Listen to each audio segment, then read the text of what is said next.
ہم اس وقت آپ سے مخاطب ہیں. آج دن بھی ایک اہم تھا.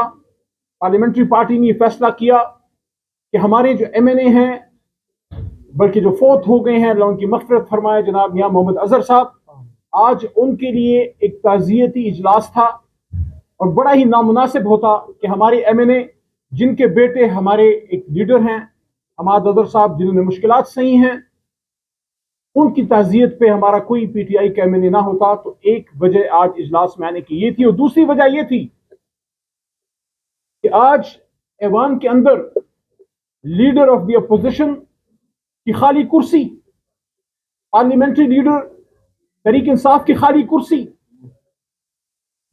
ہمارے الائے سنی اتحاد کونسل کے صاحبزادہ حامد رضا صاحب کی خالی کرسی, ڈپٹی پارلیمنٹری لیڈر چٹا صاحب کی خالی کرسی. یہ سوال کر رہی ہے کہ ڈیرہ غازی خان کے ان پہاڑوں سے سرداروں کو شکست دینے والی ایک مڈل کلاس کی پڑھی لکھی بچی, اس قوم کی بیٹی زرتاج گل وزیر نے ایسا کون سا جرم کر دیا جو اس کو 10 سال کی سزا دے دی. 10 سال کی سزا تو ان کو دینا چاہیے تھا جو پاکستان کے بچوں کے مستقبل کے خوابوں کے ڈاکو ہیں, جنہوں نے ملک کو تباہ کیا, جنہوں نے ہمارا خون چوسا ہے. یہ آپ مجھے بتائیے, ہمارے بہت سے ممبران ہیں, چترالی صاحب ہیں, رائے حیدر صاحب ہیں, رائے حسن نواز صاحب ہیں, بہت سے ممبران کو 10 سال کی سزا, یعنی 10 سال کی سزا کا مطلب سمجھتے ہیں کوئی شخص. جمشید دستی صاحب کو جو ہے انہوں نے ایوان سے فارغ کیا. جمشید دستی کا کیا قصور ہے؟ اس کا وہی قصور ہے جو زرتاج گل وزیر کا قصور ہے کہ جمشید دستی نے ایک مڈل کلاس کا ایک شخص جو ہے اس نے سرداروں نوابوں کو چیلنج کر دیا, یہاں غریب کی بات کرتا ہے.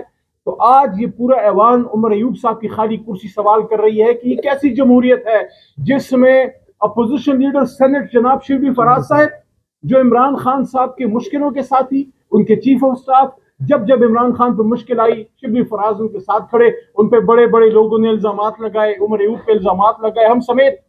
آج ان سے میرا سوال ہے پنجاب کے احمد خان بچر صاحب بھی کہ یہ وہ لوگ ہیں جو قربانی دے کے کھڑے ہیں, جو 10 سال کی سزا اپنے دامن میں فخر کے ساتھ لپیٹ کے کھڑے ہیں, جو فخر سے کھڑے ہیں, جو ہمت سے کھڑے ہیں, جو جرت سے کھڑے ہیں, جنہوں نے حوصلہ نہیں ہارا, جنہوں نے غیرت کا دامن نہیں چھوڑا. ان لوگوں کو آج ضرور اپنے گریبان میں جھانکنا چاہیے جو عمران خان کے ہیروز کو ان شیروں شیرنیوں پہ سوال اٹھاتے تھے. خاص کر اس وقت میں یہ بھی کہنا چاہوں گا, ہمارے 7 ممبر ہوتی ہماری ویمن ونگ کی ہیڈ, وہ بھی عمران خان کی لیڈرز میں سے ہیں, کمل شوزب بی بی, کہ ہمارے حق پہ ڈاکہ ڈالا گیا, ہمارے ریزرو سیٹس پہ ڈاکہ ڈالا گیا, اور ہمارے ممبران کی سیٹوں پہ آج مال غنیمت کی طرح جس طرح تاتاری حملہ کرتے ہیں, ہماری سیٹوں پہ جھپٹ پڑی مسلم لیگ نون, ہماری سیٹوں پہ جھپٹ پڑی اور جماعتیں, حکومتی جماعتیں, اور ہماری سیٹیں لے گئے, ان کو سزائیں دے دی. بہرحال کل ایک اہم دن ہے, ہمارے لوگوں نے پرامن رہنا ہے. عمران خان صاحب ہمیشہ پرامن تحریک کی بات کرتے ہیں, اور کل کا احتجاج کس لیے ہے؟ کل کا احتجاج اس لیے ہے کہ اس لیڈر کو باہر نکالو جس نے پاکستان کے عوام کی بات کی. ابھی تھوڑی دیر پہلے ہمارے جو تحریک تحفظ آئین کے چکزئی صاحب ہیں, انہوں نے بھی آئین کی بات کی. میں پاکستان کے تمام پولیٹیشنز کو یہ کہنا چاہتا ہوں, عمران خان صاحب کی کوئی ذاتی لڑائی تھی؟ اگر انہوں نے سٹینڈ لیا تھا پاکستان کی سوورنٹی کا اور ایبسولوٹلی ناٹ کا تھا, تو کیا کسی بنی گالا کی زمین کا جھگڑا تھا امریکہ یا کسی اور طاقت سے؟ اگر عمران خان پاکستان سے باہر روس جا رہے تھے تو کیا ذاتی تعلقات پوٹن سے بنانے تھے یا پاکستان کے لیے سستا تیل اور آزاد خارجہ پالیسی کرنی تھی؟ آج مجھے بتائیں, غزہ میں خون ہے, ہمارے بچے, ہمارے بدن کے ٹکڑے, جگر گوشے غزہ میں بھوک اور پیاس سے مر رہے ہیں. آج اگر فلسطین کا وکیل باہر ہوتا, وزیر اعظم عمران خان ہوتا, آپ دیکھتے کہ کس طرح وہ گرجدار آواز میں آواز اٹھاتا, اور کسی کی جرت ہی نہ ہوتی یہ جو غزہ میں ہوا. ان کو پتا ہوتا کہ ایک نیوکلیر اسلامک اسٹیٹ کا وزیر اعظم عمران خان فلسطین کوز کے ساتھ کھڑا ہے. میں نے عمران خان صاحب کو, بات میری لمبی ہو رہی ہے میں ختم کر رہا ہوں, میں نے عمران خان صاحب کو آج سے 2.5 سال پہلے بنی گالا میں جب ایک بڑے عالم دین ان کے ساتھ موجود تھے, میں نے یہ بات کی, اور پھر وہی بات میں نے نومبر میں عمران خان صاحب کو ریپیٹ کی کہ خان صاحب آپ کو یاد ہے میں نے آپ کو کہا تھا کہ آپ کو سب سے بڑی سزا اس بات کی دی جا رہی ہے کہ آپ نے امت مسلمہ کو ادھر اسلام آباد میں اکٹھا کیا, اور آپ نے اس پارلیمنٹ ہاؤس میں کھڑے ہو کے یہ کہا کہ آؤ ہم اس ملک اور پوری اسلامک امہ ایک اسلامک بلاک بناتے ہیں اسرائیل کے خلاف اور ہندوستان کے خلاف, مسئلہ فلسطین, مسئلہ کشمیر کے لیے. تو عمران خان کا کاز کیا ہے؟ آج پاکستانی عوام کدھر گئے؟ کیا آپ عدلیہ میں جا سکتے ہیں؟ کیا آپ کو احتجاج کی آزادی ہے؟ اس پارلیمنٹ ہاؤس سے کچھ قدم کے فاصلے پہ ہمارے لوگوں کو مارا نہیں گیا؟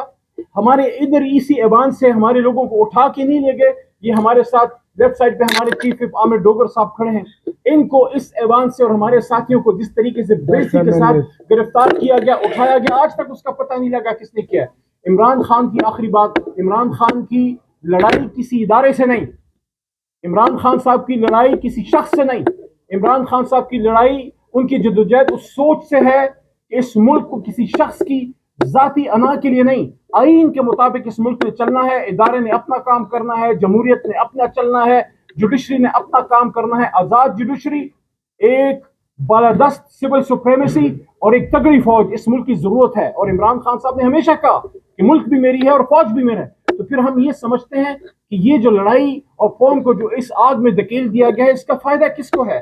آج قوم کس کے ساتھ کھڑی ہے؟ آج قوم عمران خان کے ساتھ کھڑی ہے۔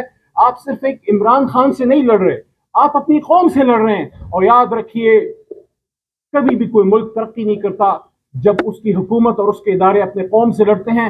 آج آپ بلوچستان اور پختونخوا کی آواز سنیے، لاکھوں کے مجمع نکل رہے ہیں، یہ فاصلے بڑھ رہے ہیں، عوام اور اداروں کے بیچ میں فاصلے بڑھ رہے ہیں، اور یہ فاصلے ایک شخص ختم کر سکتا ہے اور اس کا نام ہے عمران خان۔ آپ موقع دیجئے جمہوریت اور آئین کو آگے چلنے کی۔ عمران خان صاحب سے بات کیجئے، اس کا دل بہت بڑا ہے۔ اڈیالہ کے اسیر سے بات کیجئے، وہ معاف کر دے گا، اور ملک کو آگے لے جانے کے لیے اس نے پہلے ہی ٹروتھ اینڈ ریکنسیلیشن اور فتح مکہ ماڈل کی بات کی ہے کہ آؤ بیٹھو اور اس ملک کو آگے لے کے چلو۔ کل کے احتجاج کا مقصد یہ ہے کہ عمران خان صاحب کی رہائی ہو اور باقی اسیران کی رہائی ہو اور اس ملک میں آئین و قانون کی حکمرانی ہو۔ بہت شکریہ۔